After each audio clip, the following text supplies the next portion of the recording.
Merci beaucoup. De tout ce que Maître Bondo venait d'exposer, vous conviendrez avec moi que le procès auquel l'honorable Franck Diongo a été exposé devant la Cour suprême de justice, ou le soi-disant Cour suprême de justice, est un procès purement politique, de sorte que l'honorable Franck Diongo est véritablement un martyr de la démocratie, et nous pouvons même ajouter qu'il est aussi le prisonnier personnel de M. Joseph Kabila. Amen. Chers amis, chers compatriotes et chevaliers de la plume, vous êtes sans ignorer qu'en date du lundi 19 décembre 2016, aux environs de 14h30, le président du MLP, l'honorable Franck Diongo Chamba, fut enlevé de chez lui, comme l'a dit le confrère Bondo, à son domicile cagoulé par la soldatesque de la garde républicaine, unité de l'armée congolaise rattachée à la présidence de la République, puis amené manu militari sous les ordres du général Ilunga au camp Tchachi, puis à Demia, en dépit de ses immunités parlementaires, pour y être torturé et laissé à demi-mort par défaut de son élimination physique suite aux pressions intérieures et extérieures. Comme d'aucuns le sait, il y a de cela plusieurs mois que l'honorable Franck Diongo Chamba ne cessait de dénoncer avec véhémence non seulement les persécutions et l'acharnement politique dirigé contre lui par le régime en place dont le pouvoir légal et légitime venait de s'achever le 19 décembre 2016 à 23h59, mais aussi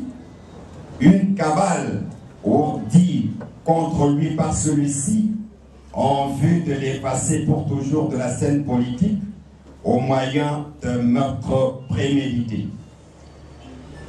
C'est dans ce cynique schéma d'assassinat et persécution politique contre un opposant au régime, à ce jour en réanimation aux soins intensifs à l'hôpital de centre interdiocésain de la Gombe, que s'inscrivent la gamme d'actes ignobles que voici. 1. L'attaque par la milice kabiliste au mois d'avril 2016 du lieu où se tenait à la Fikine la manifestation marquant la sortie officielle de l'Alternance pour la République, AR en cycle, plateforme de l'opposition politique,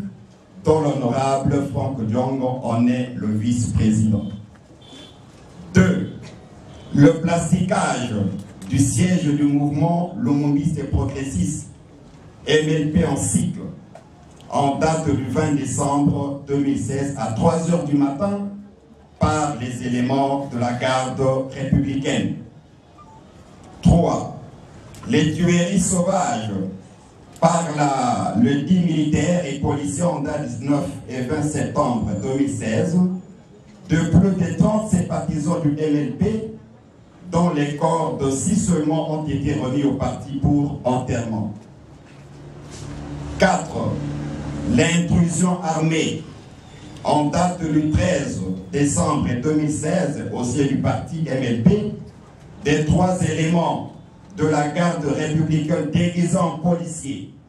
et lesquels ont été débusqués, neutralisés par les militants et remis aux autorités publiques pour leur audition qui s'est fait toujours attendre jusqu'à ce jour. 5. l'assaut de plus de 500 militaires de la garde républicaine sous les commandements personnels du général Ilunga sur la résidence de l'honorable Franck Diongo Chaba-Sitoa-Biza dans la cité des anciens combattants, d'où il a été arrêté en même temps que 45 autres sympathisants qui s'y trouvaient sur les lieux ou dans les environs pour y être amenés au Kondjachi afin d'être tués après avoir subi les tortures d'une atrocité sans précédent, telle le repassage du corps, le sectionnement de certains membres supérieurs et inférieurs, l'asphyxie de détenus, les séances de noyade, la crucifixion au moyen de coups d'étole, les brûlures de certaines parties du corps, l'intromission forcée de bras de certains sympathisants dans un récipient à substances toxiques et acidiques, la flagellation et j'en passe. Et tout cela au fallacieux motif de la séquestration par l'honorable de 3 éléments éclaireurs de la dite garde qui pourtant avait déjà été remis entre les mains de la MONUSCO. Importe-t-il de préciser à ce stade que l'honorable ainsi que les autres co-détenus du Kondjachi ont eu leur vie sauve avant leur transfèrement à la DEMIAB et au parquet, soit général de la République pour l'honorable, soit les grandes instances de Kinshasa-Gombe pour les autres, que grâce aux pressions intérieures et extérieures ayant fait capoter le plan d'assassinat orchestré par le pouvoir en place. Le montage ayant eu le pouvoir, faisant état de ce que l'honorable aurait séquestré les éléments de la garde républicaine dans sa résidence, ne peut résister à la constance de faits supradéveloppés, mais aussi aux évidences inéluctables ci-après. Primo, dans leur combat pour la démocratie et l'état de droit, le MLP et son président ont toujours prôné la non-violence pour l'alternance au pouvoir. 2. De toutes les guerres ou rébellions nées en République démocratique du Congo contre les différents régimes, le MLP et son président, l'honorable Franck Diongo, n'y ont jamais participé, ni de près, ni de lui encore soutenu aucune d'entre elles. 3. La résidence de l'honorable Franck Diongo se trouve située au quartier dénommé Cité des Anciens Combattants, un quartier totalement abandonné par le pouvoir public et majoritairement habité par les familles des anciens militaires à la retraite. Presque chaque année, ce quartier se trouve quotidiennement victime au mois de décembre de tueries à répétition de la part des éléments de la garde républicaine. Ce qui a créé et crée encore une animosité entre la dite garde et la population de ce quartier. Il va sans dire que dans ce quartier, l'eau et l'électricité n'a été raccordée qu'à la suite d'une intervention personnelle de l'honorable Franck Diongo. Ce qui naturellement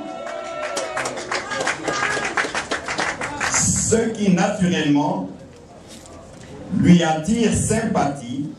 admiration, respect et considération de la part de ses électeurs. Par ailleurs, ne disposant d'aucun poste de police en dépit des multiples demandes introduites auprès des autorités compétentes, les jeunes du dit quartier qui sont des enfants des militaires se sont organisés en comité d'autodéfense pour assurer leur propre sécurité, celle de leurs membres de famille ainsi que de leur leader, l'honorable Franck Diongo. Tenez à titre illustratif, au mois de décembre de l'année 2014, un certain adjudant Ilunga Oton de la garde républicaine avait été arrêté et neutralisé par la population de ce même coin après qu'il ait été tué pour la seule nuit du 12 au 13 décembre de la même année, 8 habitants du quartier. Et pour tout le mois, 12 personnes au total. Ce militaire, avant qu'il ne soit remis à l'autorité la plus proche, en l'espèce le général Bélézy, avait été tabassé à mort et ses 2 armes saisies par la même population. Au mois de décembre de l'année 2015, un autre militaire de la garde républicaine arrêté dans les mêmes conditions de lieu que l'adjudant Odon Ilunga avait subi le même traitement que celui connu par ce dernier avant d'être remis entre les mains du même général. Il est arrivé aussi au courant de l'année 2015, vers 2 h du matin, qu'un policier avait proféré des injures contre l'honorable dans le quartier et la population qui avait suivi ces essais sanitaires a préféré en découdre avec ce dernier à l'issue même de l'honorable. Et il voulait même lyncher le dit policier. C'est lors de la naissance du général Kanyama, la même nuit, lequel a sollicité l'intervention de l'honorable Franck Diongo, qu'un couloir avait été organisé pour que ce policier puisse passer et que sa vie soit sauvée. Ayant suivi le cri, ayant suivi le cri de détresse de leur leader faisant état d'un complot dit par le régime pour le faire taire par son élimination physique au mois de décembre entre le 16 et 20 de l'année 2016, la population était bien sûr en alerte pendant ce laps de temps pour assurer la protection de leur leader. C'est ainsi que lorsque l'on observe le 19-12-2016 vers 9h, le mouvement suspect des 3 éclaireurs ou individus qui leur demandaient l'adresse du domicile honorable de Franck Diongo, une bagarre éclata dans une terrasse située à 200 mètres de la résidence de ce dernier, entre les jeunes du quartier et les 3 individus sur qui il sera retrouvé après leur neutralisation suite à leur passage à tabac des cartes de service de la garde républicaine ainsi que sur chacun, je crois, de revolvers confisqués par la population et emportés par des personnes non encore identifiées sur les informations par nous recueillies des habitants. C'est pour dire que les 3 militaires de la garde républicaine n'ont pas dérogé à la règle du quartier, car c'est après qu'ils aient été passés à tabac à l'issue de cette bagarre qu'ils seront amenés auprès de l'honorable Franck Diongo comme autorité la plus proche, qui a non seulement interdit la population de ne plus s'en prendre à ce militaire, mais aussi appelé, saisi la MONUSCO pour que ces derniers et d'autres autorités militaires compétentes pour qu'ils viennent récupérer le 3 éléments.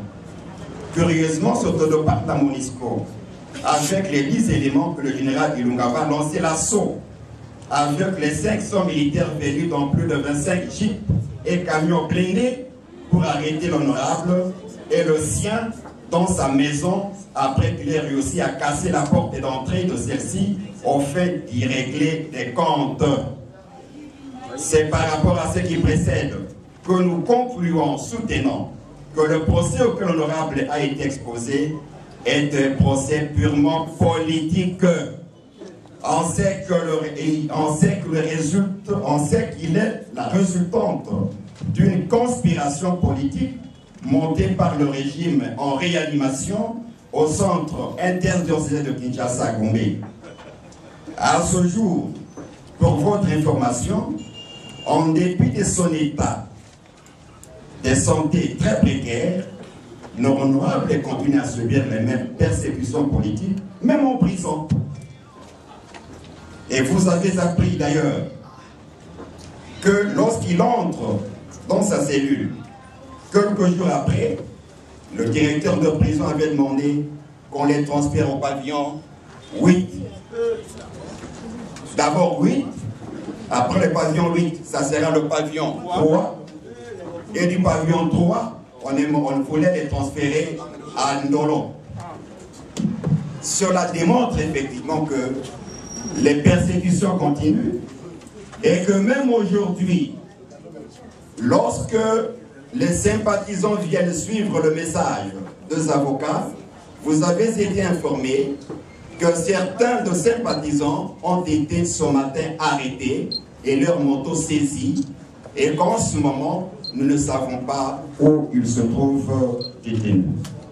Voilà un peu en gros, parce que je ne suis pas seul. Je crois qu'avec l'autorisation de